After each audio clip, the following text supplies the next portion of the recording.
Humaharap ngayon sa isang mabigat na pagsubok sa kanyang kalusugan ang kilalang social media personality na si Joel Mondina o mas kilala bilang pambansang Cole Okoy, matapos niyang ibunyag na siya ay sumailalim sa second cycle ng kanyang chemotherapy, dahil sa cancer.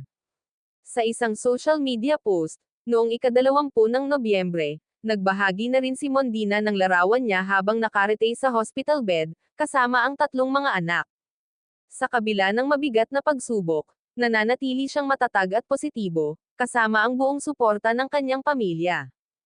Umani ang kanyang post ng dasal at mensahe ng lakas mula sa mga netizens na patuloy na sumusuporta sa kanyang laban.